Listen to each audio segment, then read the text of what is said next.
Well, folks, it's drinking. There's a silver lining. The silver lining is that it's so bad. Remember what I said before is that the only time the American people, ordinary people, will give a fuck is if they're actually impacted directly.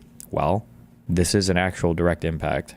So, I mean, that's the silver lining is that this is really bad and people are knowing it. So Yesterday, of course, was a horrifying day in the stock market. And people who are attempting to play this game where they say, well, the stock market taking a massive dump, that's okay. I mean, that doesn't affect 50% of Americans have stocks, okay, because they have 401ks. This notion that Main Street is totally disconnected from Wall Street, that it's just a few people at the top of the food chain who are playing with the money, that is not actually true in any way, shape, or form. And obviously, the stock market, as a sort of gauge of investor confidence, makes a large-scale difference in availability of liquidity for startups and being able to raise money to, for example, hire new people.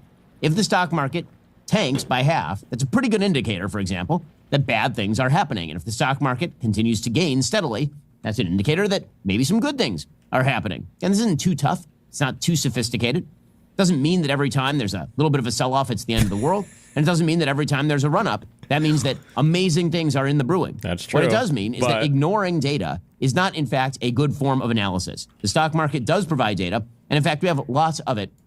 Investors have been shaken. Trump has put his tariffs all over the place, get some wacky formula and do tariffs. And everything's in the shitter because of it. I'm down $7 million. How much is he worth? 50 million? Jesus. 50 million plus. Assuming he's responsibly diversified. Otherwise, maybe 20 million. Scroll.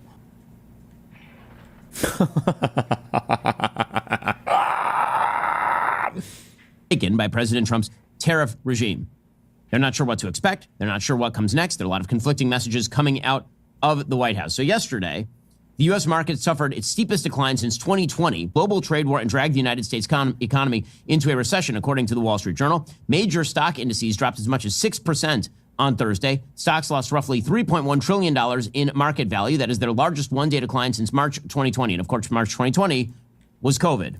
And this is not being inflicted by an external shock it's for no reason. It's self-harm. For example, COVID. This is being inflicted by a deliberate choice by the Trump administration. In a little while, I'm going to try and steelman the Trump administration's position. Now, what's sort of the best case scenario for the thing that they are shooting for with these tariffs? The market this morning, again, opened down very steeply. Investors obviously are not sanguine about the situation. There was a good jobs report that came out for March.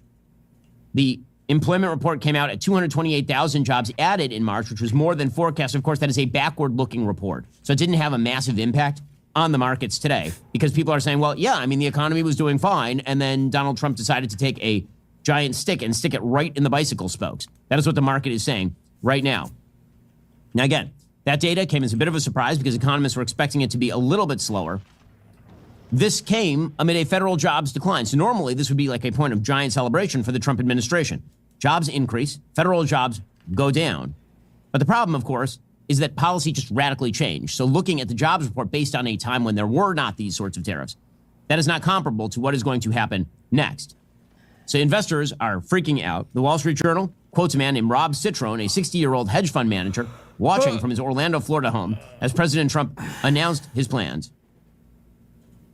He says, I should have sold more. Across Wall Street, money managers, brokers, bankers were reeling from what many described as an unprecedented shock, fearing it marked an end to the market's post-COVID rally. They might have lived through a bigger market swing, but this one, induced by a U.S. president bent on establishing a new paradigm for global trade at the expense of both rivals and allies, felt incomparable because it was the result of deliberate policy. And this is the part, again, that is freaking out markets. Markets can price in external shocks pretty quickly, but if the question is you don't know what's going to happen next from the White House, people pull out their money in fear at what's going to happen next. So one strategy is hold on for dear life. And let's be clear, I'm not giving investment strategy because I'm not legally capable of doing so. However, a long-term investment strategy says leave your money where it is over the long haul. And don't sell during a dip is a pretty good piece of advice. Yeah. How long and prolonged that dip is another question. But if you have the ability to hold for long periods of time, then obviously that is a better investment strategy than selling as the prices decline.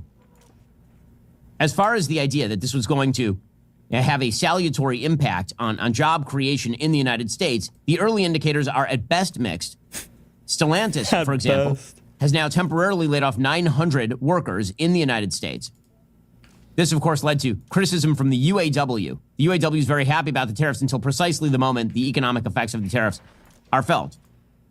Now, remember, this sort of economic policy, high tariffs, big trade wars, unless there is some sort of ancillary rationale for them, they are on their face not good. Thomas Sowell, who is the best economist of our time and a man who deserves plaudits for being sort of the heir to Friedrich Hayek and the entire Vienna School of Economics, here he was yesterday, the wisest man in America, explaining what he thought about President Trump's tariff regime. It's painful to see what a ruinous decision from back in the 1920s being repeated. Now, insofar as he's using these tariffs to get very strategic things settled, and that he is satisfied with that. But if you set off a worldwide trade... Like, this is the difference, too. Bro, fuck. I don't know if it was the virus, but my political analysis is on point, okay? Because one of the things that I said, okay, and everybody needs to take this fucking lesson, okay? You can carry this lesson forward in the future, all right? I made this point in multiple people that I debated. Democrats will not do unhinged, crazy shit. They won't do it. And the reason why is because at the end of the day, they don't want the country to self-destruct, okay? It's an actual thing that they actually care about. So when Biden comes up and runs on 15 an hour minimum wage, and it would be ruinous for the fucking country, he's not going to self-destruct the country trying to do it, right? When this is the reason why, and I think I even said this in my Tom Billieu debate, the wealth tax or whatever, percentage or whatever bullshit, whatever Kamala was saying, that's never going to happen. Because as soon as she tries to do something like that or mentions it, her econ advisor is going to say shit like, hey, this would be retarded. You're probably going to like self-destruct the economy. Let's not do this stupid shit. And be like, oh, okay, fuck it. I guess not. Okay. Those people do not exist on the Republican Party. They don't right now. It's a fucking cult. There are no brakes that anybody around this guy is willing to pump. War. That has a devastating history. Okay, and of course, Sowell would know better than anyone else, and he happens to be correct. There's also the problem that while the Trump administration can maintain that America is not just about the cheap and plentiful products, it turns out that Americans actually do like affordable and plentiful products. And Jimmy Carter tried this routine as well during his Malay speech. Well, Americans need to spiritually buck up, even if things are worse for them economically. It turns out this is not a popular selling point. Here's Harry Anton on CNN explaining.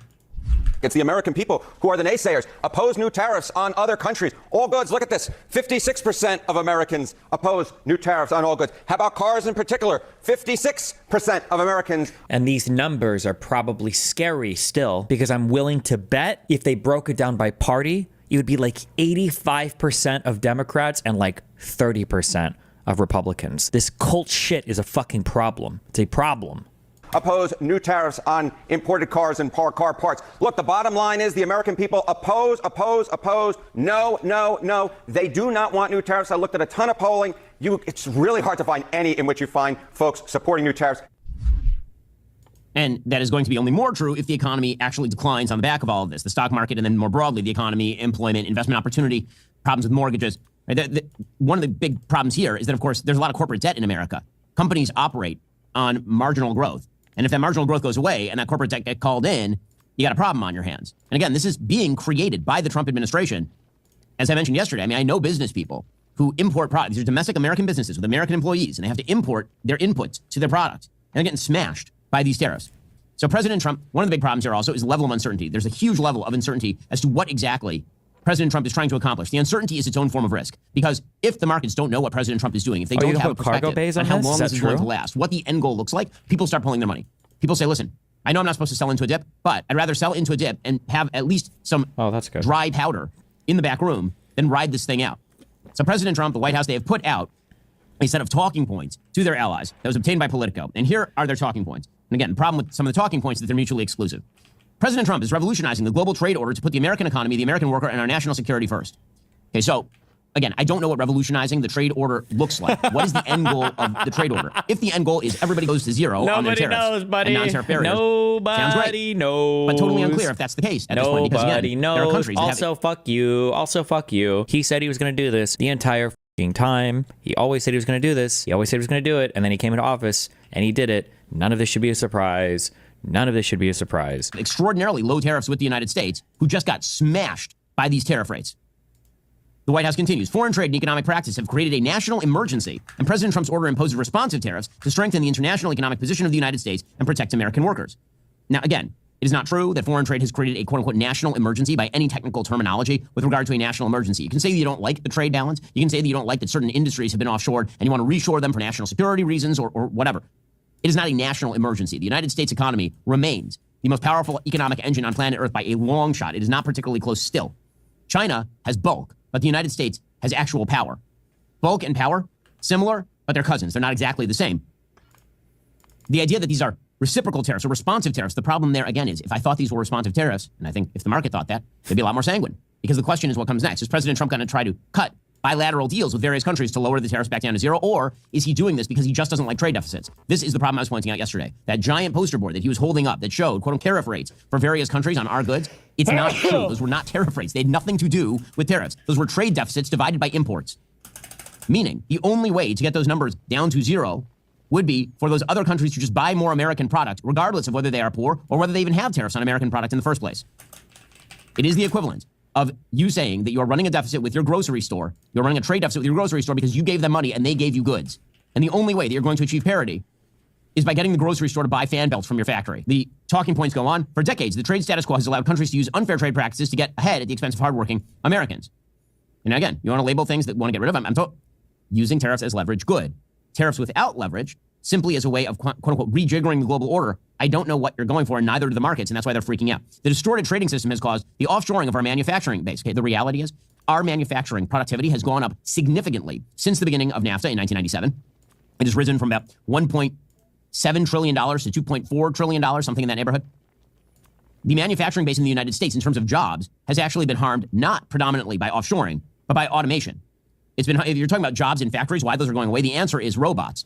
The answer is machinery. That's why you don't see giant assembly lines of humans doing this stuff anymore. You see robots doing this stuff. And where was this? Was he saying this before? I feel like I was the only person on the fucking planet that was saying this. Were there other, or no, I'm sure Galloway maybe in the sane liberal dudes. Like all of these economic problems that the Trumples have been trying to sell you are delusional. They're not real. None of these things are real. Our economic productivity's been going up. We still manufacture shit. We were a world leader in energy and producing energy at all-time highs under Biden. Like these were all fake problems. None of these problems were real. Howard Lutnick, who's a big proponent of the tariff strategy over at the Commerce Department, he is saying as much. He was asked last night on Jesse Waters about reshoring manufacturing from places like Vietnam, which makes T-shirts. And here's Lutnick's answer.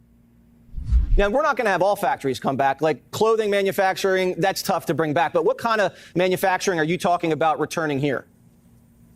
Well, you can't just give that away. See, what's going to happen is robotics are going to replace the cheap labor that we've seen all across the world. I mean, then that's not even bringing jobs back to the United States then. Then what are you even talking about? What are we even doing? What are we even doing then? What our factories did. They went to the cheapest labor in the whole world, slave labor, cheap labor, the worst environmental conditions, polluting the heck out of it. And then we bring back those cheap products here and we feel good about ourselves because we don't see the pain. But the pain is in our workers. The American workers have been given the raw deal. And what's going to happen now is we're going to build factories and we're going to train. And we're going to have trade craft. We're going to do the greatest set of training ever. And our high school educated people, they're going to train to do robotics mechanics. It's kind of like a supercharged BMW mechanic. Okay, let's just be clear about this. The robotics are one of the chief reasons for the decline in employment in the manufacturing sector. So if the idea is we bring the factories back here and then robots replace the foreign workers, then what's the you point? might incrementally gain jobs. You're not going to massively gain jobs because most of the work is going to be done by the robots. Again, there are a bunch of different sort of priorities that are in argument with each other. Because if you don't do that, then the prices and all of those in argument with each other, correct. So he's restating what I said yesterday, okay, which is true in that your big issue is forget whether or not what they're saying is true or false. Forget whether or not they're sound. They're not even internally consistent.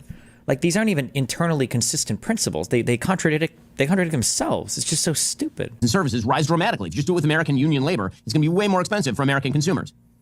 Okay, other elements of the White House press release. The undermining of critical supply chains. That one I agree with. Again, there's good and there's bad in some of the tariff policy, but it's unclear what the rationale is. If we are talking about reshoring critical supply chains, okay, fine. But then you get elimination of export market access, that people are eliminating our ability to export to them. Okay, well, they are likely to raise their tariffs on us right now, and we are starting to see that already, as we'll get to in a moment.